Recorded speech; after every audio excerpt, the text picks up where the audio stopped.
Start.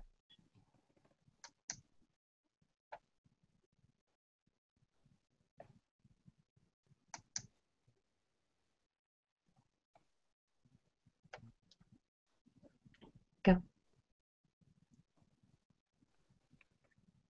Kim, it's on you. You're on. I have it on you. Okay.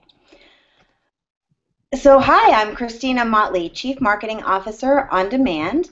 We deliver on-point marketing strategy to clients nationally. I'm with my partner, Kim Adamoff, a digital marketing and social media consultant.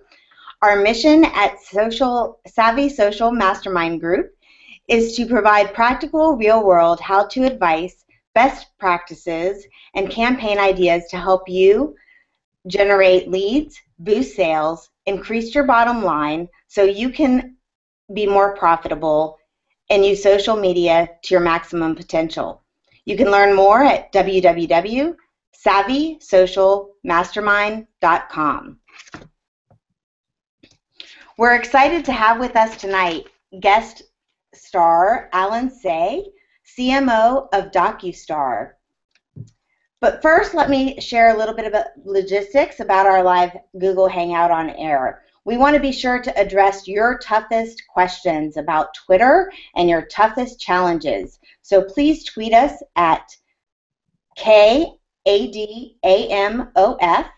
and at CHRISTINAMOTLEY at K Adamoff and Christina Motley.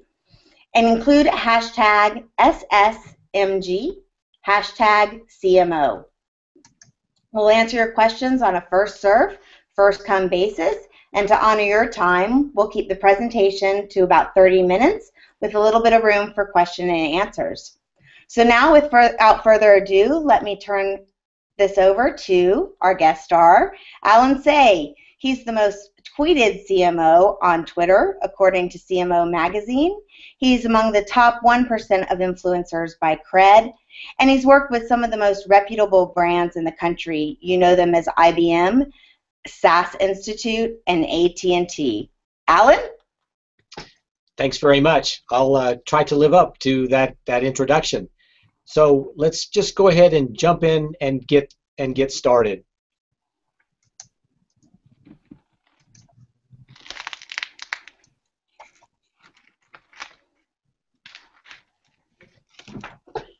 I'm sharing my screen with you, the presentation you see right now, how to effectively market your personal brand on Twitter.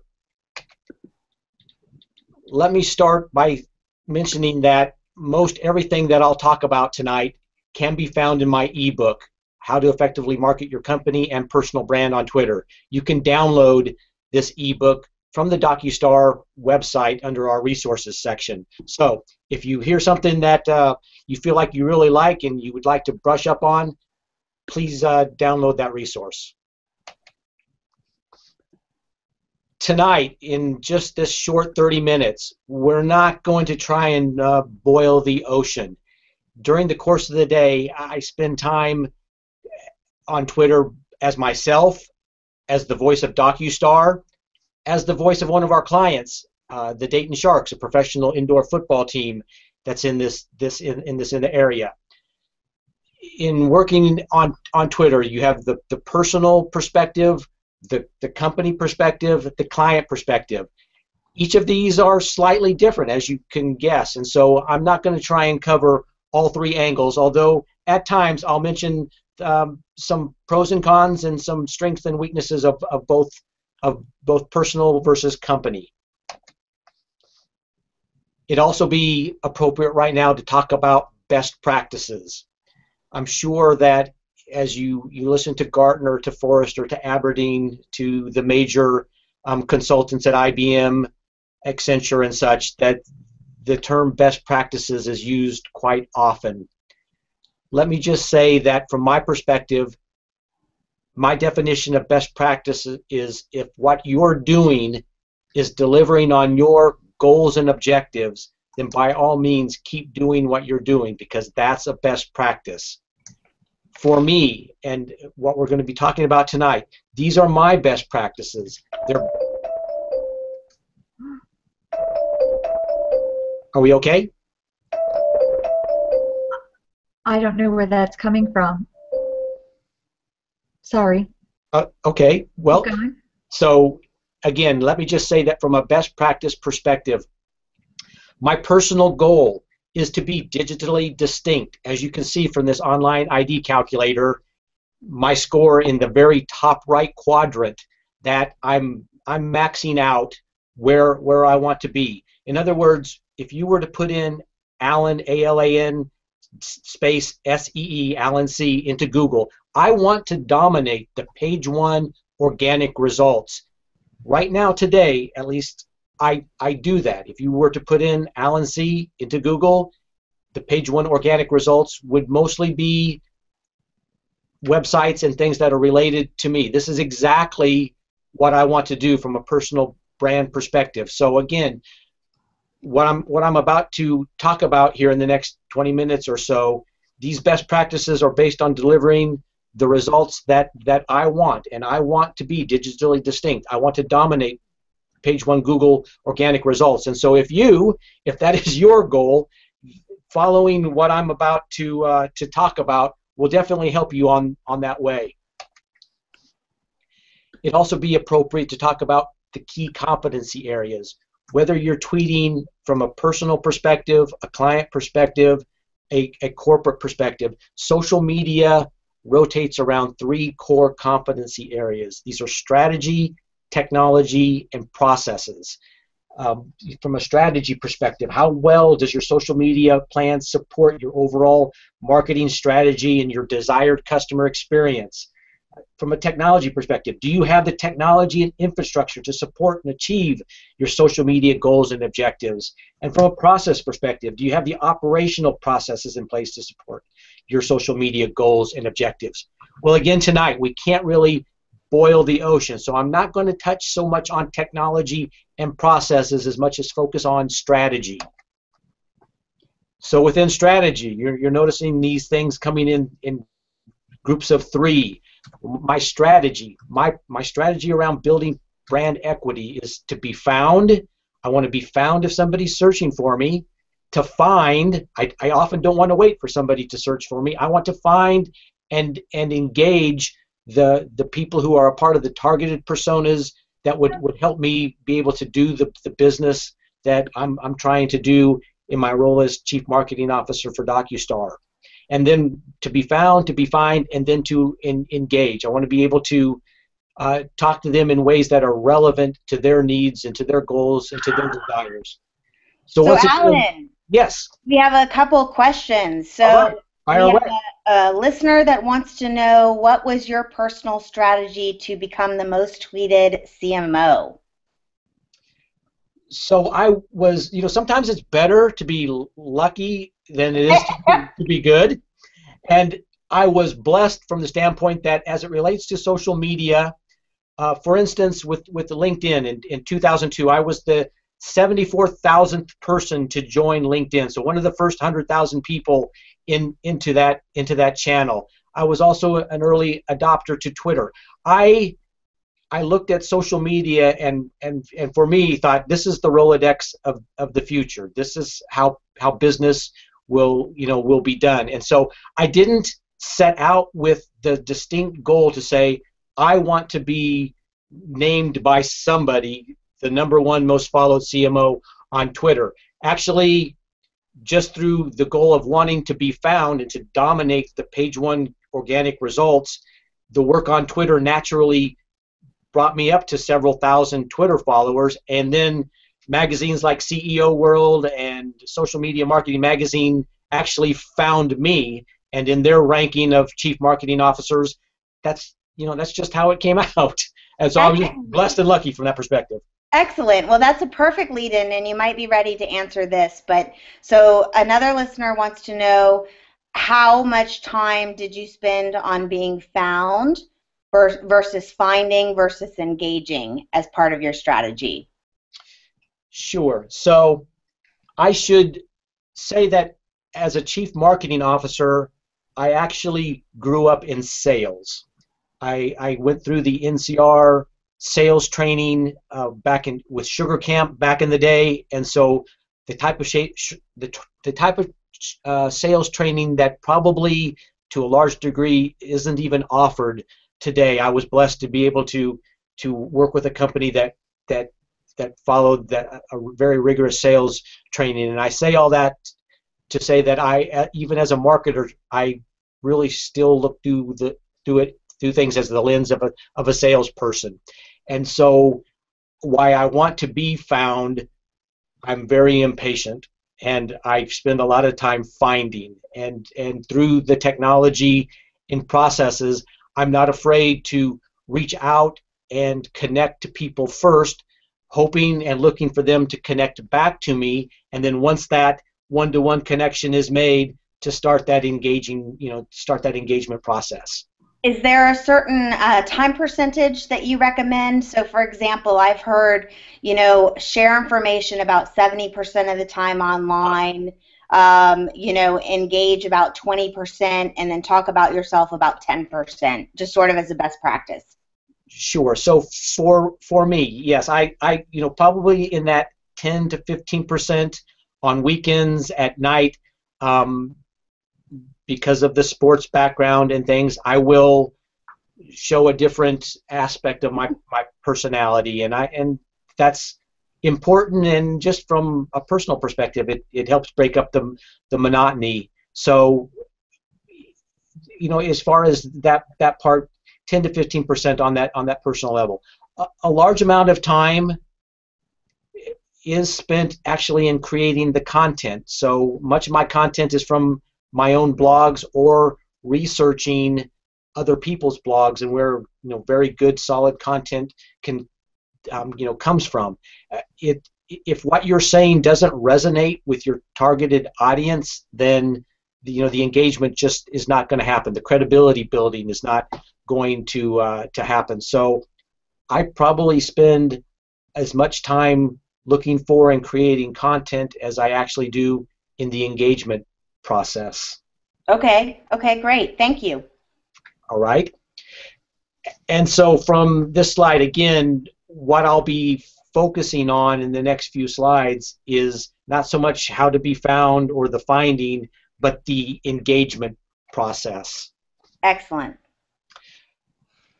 The engagement infrastructure investment. We could spend all night, actually we could spend weeks on this slide alone, because when you look at this slide in its entirety, this really explains why social media, well, let me just say it this way. Sometimes I'll have people say, gee, I'm kind of behind here. Can we have lunch sometime where, I'll buy and you can quickly bring me up to speed on social media? And I'll kind of look at them and I'll think, okay, well, great, I'd love for you to buy me lunch, but you know what? In 1 hour, we're not even going to begin to touch the surface, because this is, much like Malcolm Gladwell's book. I mean, before you become an expert, it takes 10,000 hours. For people who have really been in this early and spend time doing it, the 10,000 hours is probably correct, and even at 10,000 hours, you're not really an expert at it. But let me just focus on three key areas from this slide. And the first one is under the networking foundation, and that's be realistic.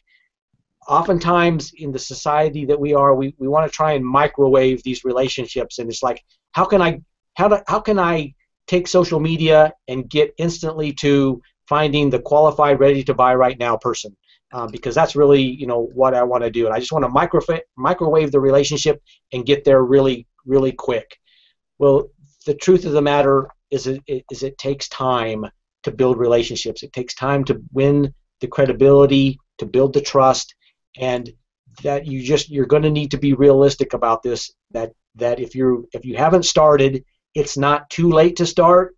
But if you're behind your quota right now and thinking that in the next couple of weeks social media is going to save the day, you know what? You're wrong, because that's just not how it's going to work out.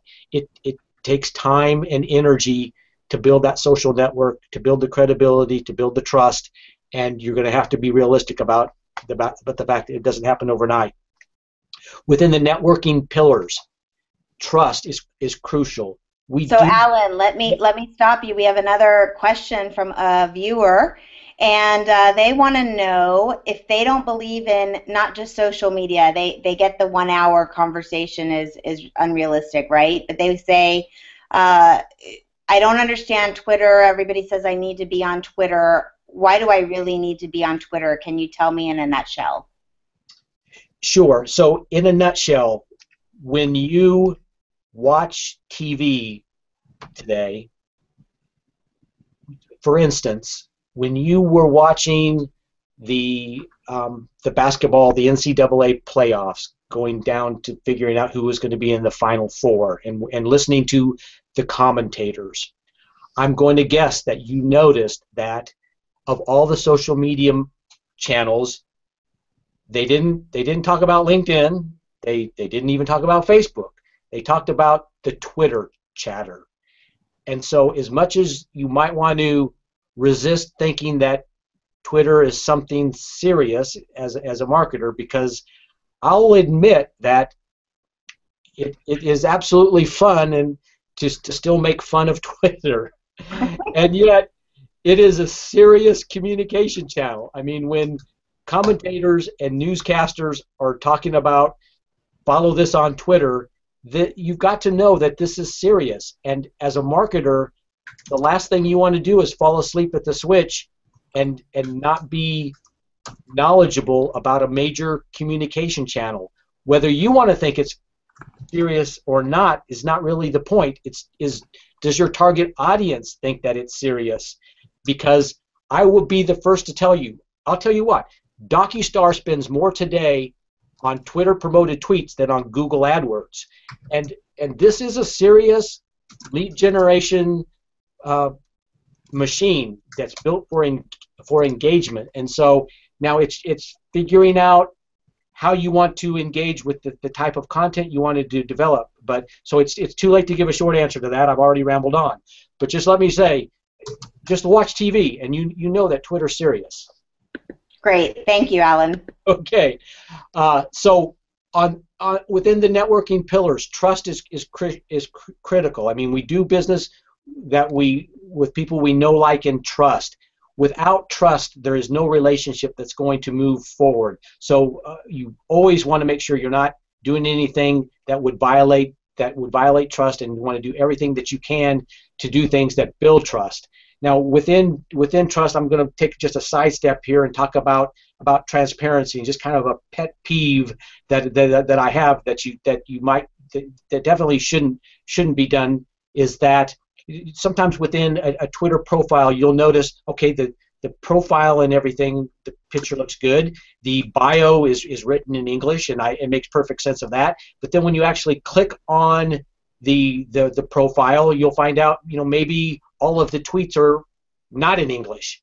Well, that's not, for me, providing transparency, because if unfortunately I can only read and speak English, it's not helpful to me to find out that, well, the bio was in English, I expected the tweets to be in English. So you want to be consistent. In other words, if you're in a truly global situation where there's multiple language, then you probably should be looking at setting up multiple Twitter profiles where you're consistent with how you're presenting that profile. The last thing I'll cover on this slide is up at the top as far as covering your network, and that's listen. It's really, really important. I mean, yes, you need to create content. Content certainly is king. You want to be a resource, a person that people would go to, and without participating, you certainly can't be a part of the Twitter ecosystem. But it's really, really important first to listen to what your targeted profiles are saying, what's important to them, because it's from listening that's going to help you figure out what kind of content you should really be working on. Are there any other questions at this point?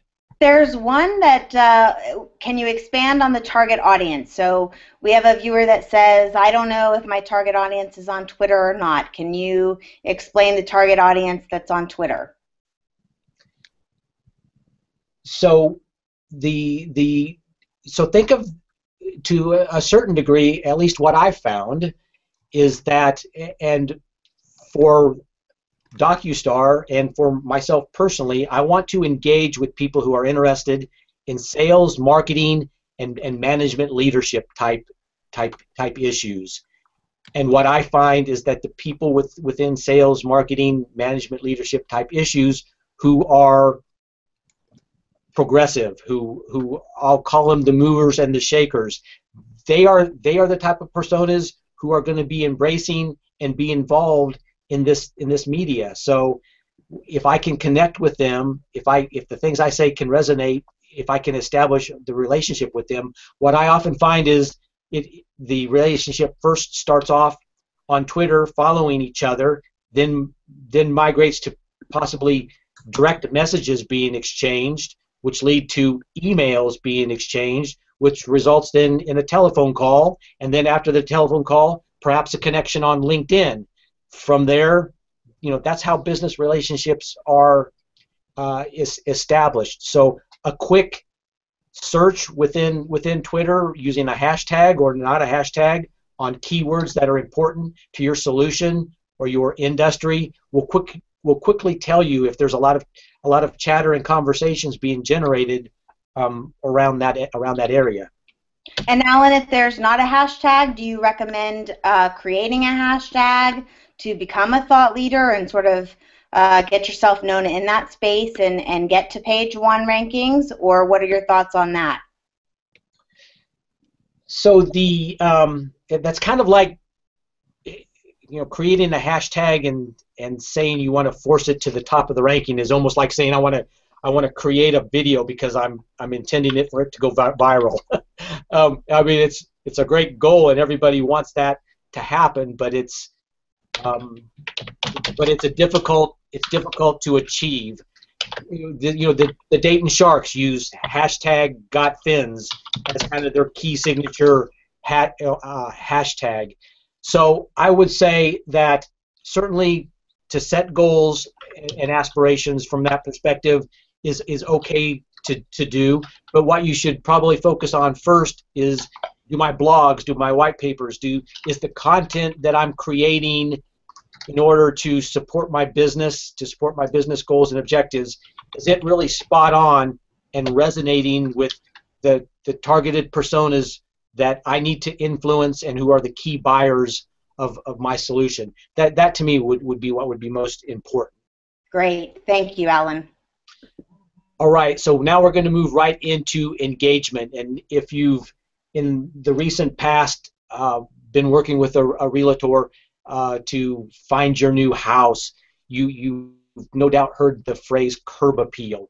And so I'm going to use the Twitter curb appeal in much the same way that realtor is thinking of it, as you're in that car and you're driving up to that house and you pull up and wow, the grass is all dead, the shrubs are dead, the paint's peeling, and you kind of look at the realtor and you're going, really? And he's like, oh, it's a fixer-upper. Well, do you sure you don't want to go inside? And you're like, no, this is really, no, this is just not, not for me. Well, think of your Twitter profile really kind of in that same way. In that, I was reading recently that in 2013, a study of attention span, that the average attention span right now for Americans is right at 8 seconds. Now, this, in the last couple of years, this is a decrease of 50%. It used to be 12 seconds, down to 8 seconds now. You've got about 8 seconds or less to create that first good impression. You don't get a second chance to create that first good impression. And so Twitter curb appeal is critical. It's critical. You cannot overlook this.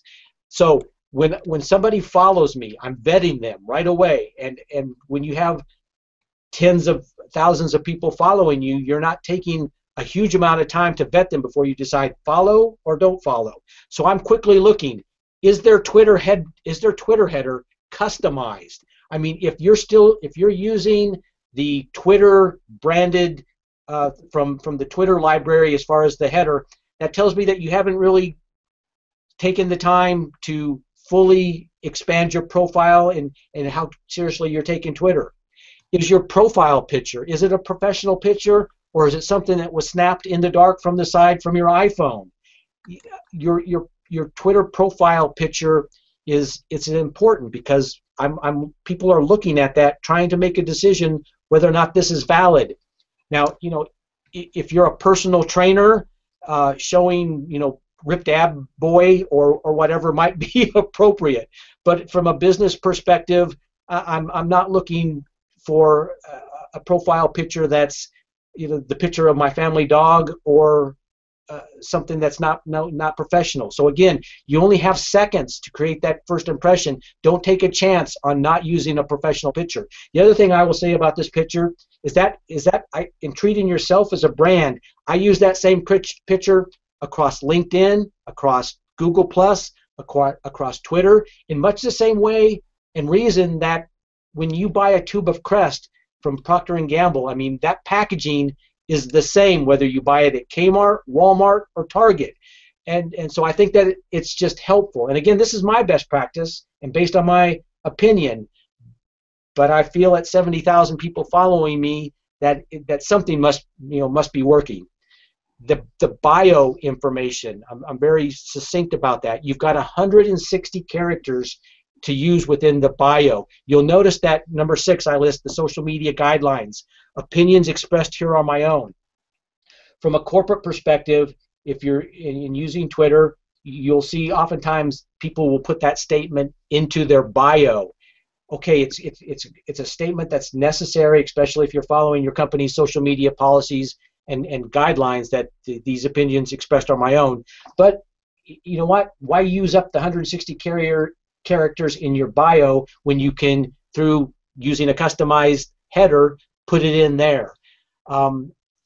I do put the location in there. The reason for that is that, again, you want to be found. A lot of Twitter technology is based on location, and so by putting in the location, that helps me be found for the Cincinnati, Dayton area.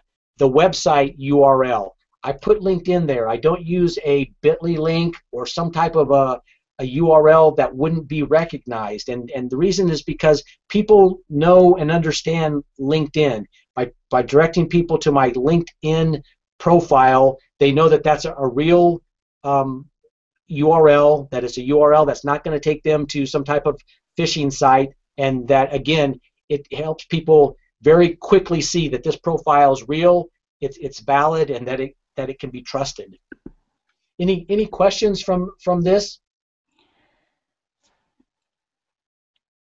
Are we good? Yeah, I think we're good. We've got one that says, do you have tips on what to include in the bio when people struggle with there's so much they want to include? How do they pare it down? So this is from a personal perspective. From my perspective on how I want to be found and project my personal brand, I do put my job title in there, so Chief Marketing Officer. Now, oftentimes I will see, not oftentimes, but maybe a little bit too often, I will see bios that have every word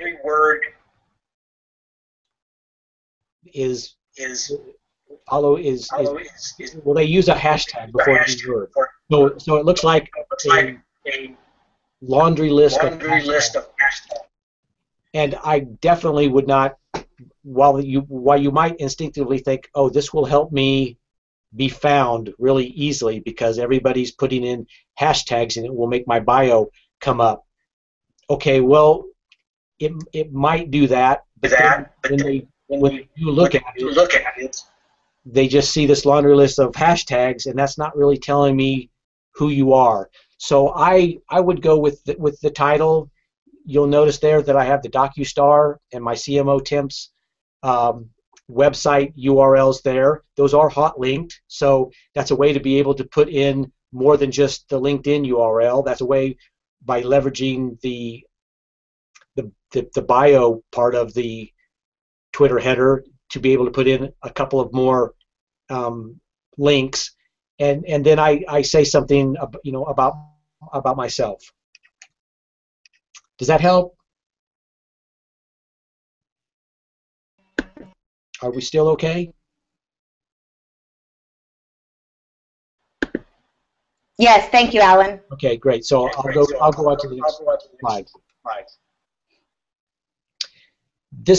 So I'm showing now the DocuStar and the Alan C. Twitter profiles in their entirety, and so you can see the combination between the header and the backgrounds. Again, in looking at a Twitter profile, have they customized the header? Have they customized the background? Here, in this instance, you can see that they have been customized. So again, that lends to that credibility and trust, which leads to the engagement. Also, what I want to point out is that you can see how the DocuStar brand has a distinct branding, and then the employees of DocuStar have branding elements that are similar to and play off the DocuStar profile, but aren't an exact mirror. Now, what does this do? Well, from a strategy perspective, as far as it relates to engagement, when you have your brand has the branding, the full corporate branding elements, and then the employees have this slight variation of the branding elements. If you have if you reach that critical mass of employees who all have this common branding elements and Twitter headers on their profiles and are active, what this does is it allows a smaller company to actually look like they're punching way above their weight. And I say that from the perspective that if you were to look at the DocuStar employees, that when you add the total number of followers for all the employees, it's well over 100,000. And so the engagement and the trust and the presence that this small brand is actually able to project online is really much bigger than it is. And as we had done for the Dayton Sharks, you can see the Dayton Sharks profile and header as opposed to the Dayton Sharks staff. Similar branding elements, but not exactly the same. But what this does is it's showing that the header, the bios, the backgrounds, all customized, showing that it's a brand that you can trust, but then also showing that it's an integrated brand between the corporate brand itself and the employee base, which really does help as far as creating greater awareness for your brand, building greater trust. So Alan, we've got another question. In terms of employees and their engagement, do you tell employees what they can or can't tweet? What are your comments about sort of social media governance around Twitter?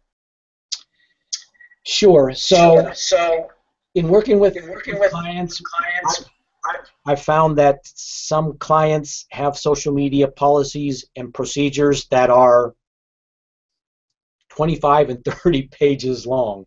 Most definitely were probably drafted by their legal department. And certainly within certain industries, insurance, finance, health and life sciences, you have situations where they're concerned with compliance and regulatory issues, and that should not be overlooked.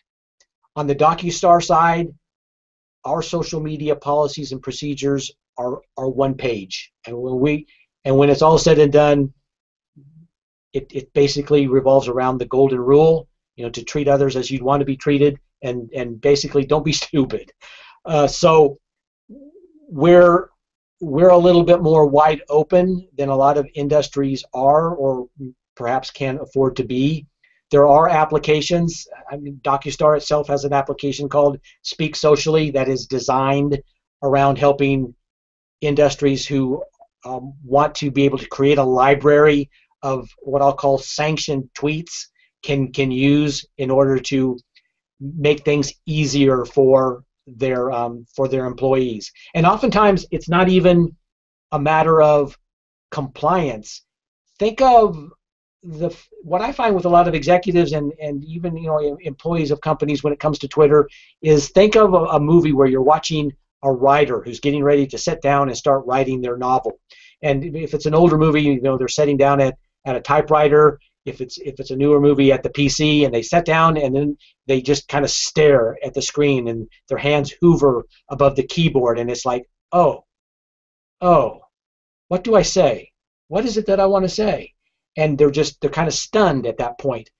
Well, if you're using an application where you can create a library of tweets, and people can know that if I just go into that library and grab those tweets, not only will they be in compliance, but at least I won't look stupid, and it will at least help me fake it until I can make it. So in other words, if that can help me get kind of the juices flowing and get the tweets going until I can start thinking about how to use my own voice, then that's very helpful. All right, moving on into engagement. What I've found is that quotes, you don't want to overuse quotes. Oftentimes on Monday with Marketer Monday or Fridays, Follow Friday, is where I will use quotes. But quotes, whether it's an original quote that you've come up with or a quote that you've sourced. I found Peter Drucker, especially as it relates to marketing, are very great marketing quotes that will, as you can see, they get retweeted. They get retweeted and they get favorited a lot. And so from that content perspective, supplying inspirational or business-related quotes is an effective way to get started or to start initial conversations.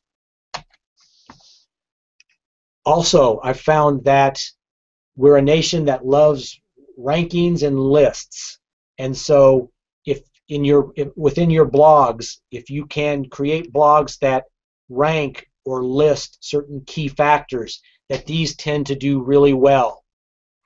One example I'll point off here to the right is last year, just about this time, kind of tongue-in-cheek with ad ages 30 under 30, 40 under 40 lists, we decided that we were going to come up with a list that no one really thinks about. And in fact, for the people who were over 50, some of them actually wanted to avoid being put on the list. Is we said we're going to come up with the 50 over 50. In other words, 50 marketers over 50 that you should know. And that post was actually picked up by the Global CMO magazine. But as you can see, that in tweeting that list and in putting the publication of that list on SlideShare, that it's been downloaded or viewed nearly 7,000 times, and so that within SlideShare puts it within the top 1 to 4% of content that's been viewed on that media. So lists definitely do really well as a way to engage. Alan, you might be getting to this, but somebody wants to know what's your opinion of photos for engagement?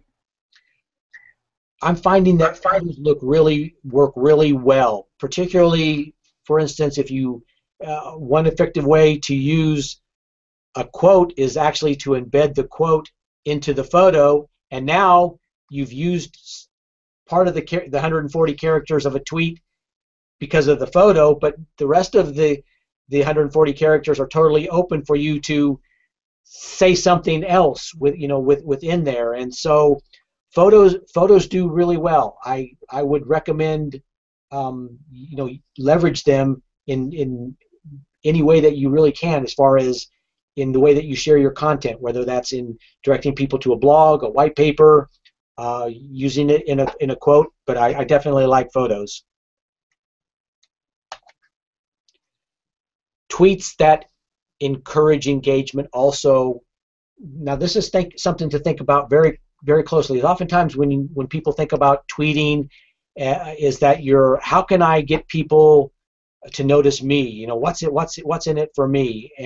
And so here's a way to, and it goes back to that slide on building your infrastructure around trust and everything, is that here are 4 examples of where, from a DocuStar perspective, mentioning errands, mentioning organized living during the Follow Friday, is that these are major customers of DocuStar. And as you can see, these companies really appreciated DocuStar mentioning and engaging their brand on Twitter, because in essence, when you're doing that, you're sharing your social capital with them.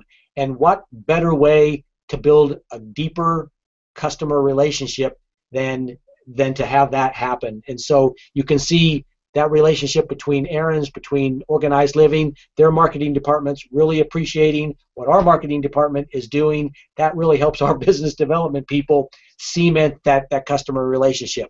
Dave & Buster's, a major sponsor for the Dayton Sharks. You can see that the Sharks mentioning their sponsor.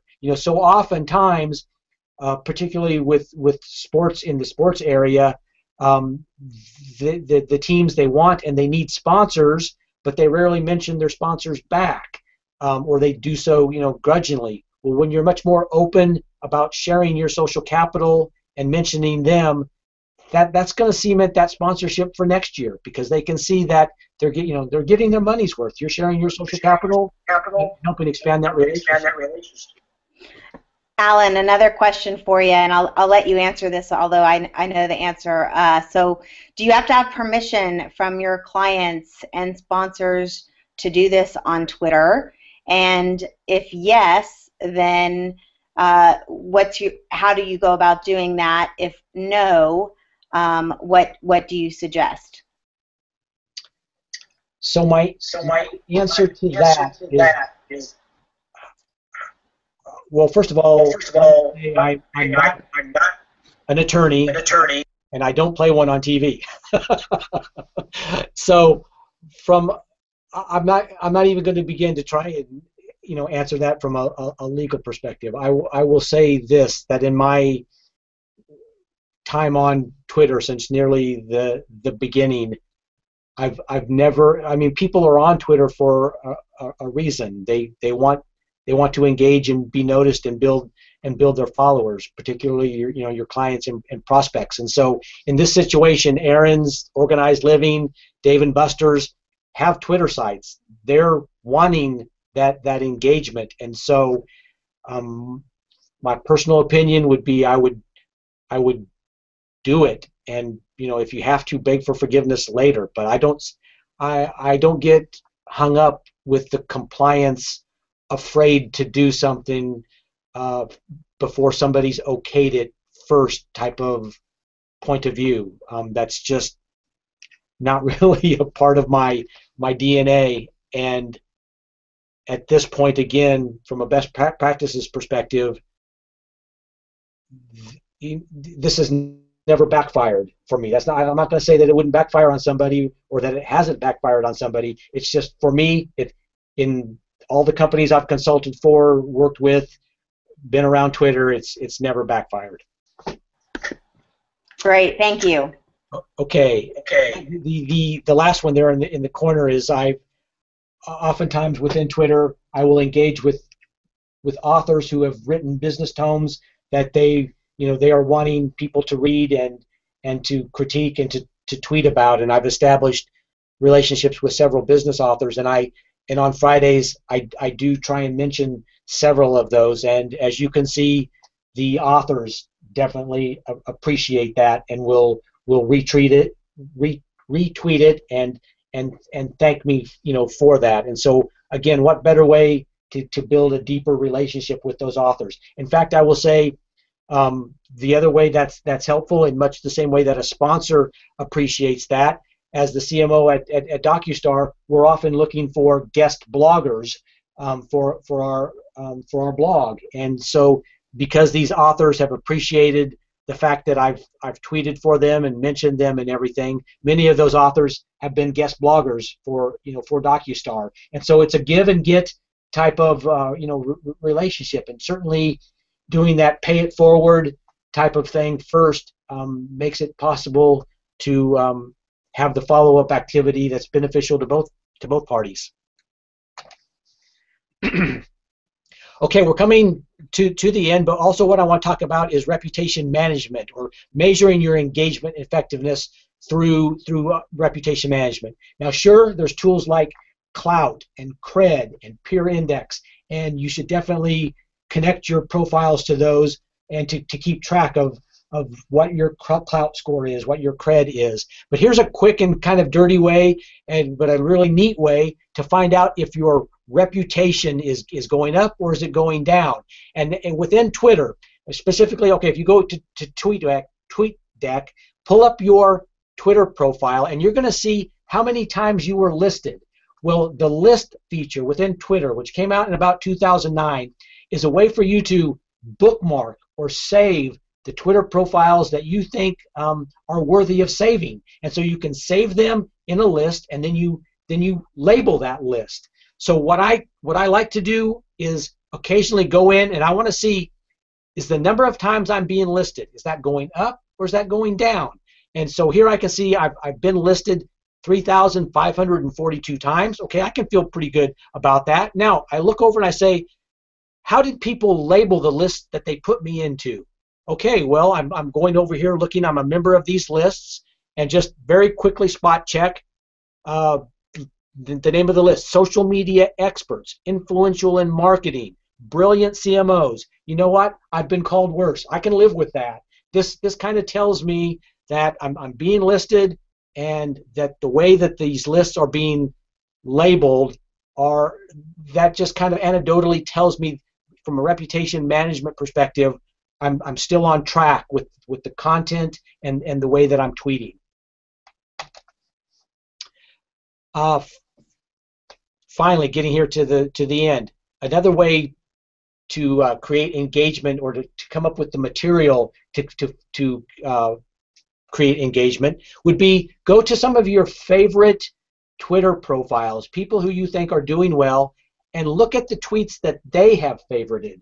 Because chances are, if they favorited a tweet, it had some type of an impact on them. It was either a quote that they really liked, or it's material that they tend to use and reuse a lot. So if you check what other profiles have favorited, especially if it's a profile that you really respect and have been following a lot, chances are that you'll be able to glean some very good content that you could use for your tweets. And then finally, on page 7 of the ebook that I mentioned earlier, is a high-level Twitter strategy checklist. This is something that you might want to take a close look at and decide, am I doing these things? Should I be doing these things? If I'm not, why not? And going through this checklist, and to make sure that you're on track, that your Twitter profile is set up in a way that is going to deliver on your business goals and objectives. And so with that, I'm going to, that is my last slide, so I will turn that back over. Great, Alan, thank you so much. So one last question, as one CMO to another. There are many CMOs that don't engage personally themselves in social media, be it Twitter or other online activities. What do you have an opinion about that to share with us tonight? Sure. So I'm gonna go ahead and change my location. I love it. We're it's 10 o'clock Eastern time. That's great. We love your background. All right. So my personal philosophy is that I want to lead from the front. And I believe that actions speak louder than words. And so when it comes to social media, when it comes to to Twitter, what I found very effective within the organizations that I've been a part of is that when they can see that I'm doing it and how that I'm doing it, that it's not only providing the motivation, but also it's like learning by example. And part of my background, at one point I was actually teaching at night for the University of Phoenix, and I do love to teach. In fact, I would teach more if I could just teach and not have to grade papers. So, but that leading from the front, I think, is critical. I agree. Thank you. We certainly got some tough questions. So I thank you, Alan, for being with us tonight. And Savvy Social Mastermind group for the kickoff of Google Hangout on Air, and for all those tuning in live with us tonight, and for those that tune in later. There is lots more to come. And as a special promotion and thanks to all of you, we'd like to offer a 50% discount on our premium membership this month. You can learn more at bit.ly/April Savvy Discount or SavvySocialMastermindGroup.com. Our next meeting will be at 10 o'clock a.m. Eastern Time, Monday, April 7th. You can join us free for a month. We'll be talking about how to create your social media marketing plan, so another hot topic. And then our next guest presenter will be Eileen Batson, Tuesday, May 6th, again, 9 p.m. Eastern Standard Time, and we will learn how to leverage social media for public relations and media outreach and building those relationships with the media and earning that, quote, free coverage. So again, thanks to all. We appreciate you, Alan. Thanks for being with us. Thanks to all those tuning in tonight. We look forward to having you back on Monday, and appreciate any social messaging you'll do on our behalf. Thanks again. Good night. Good night. Good night.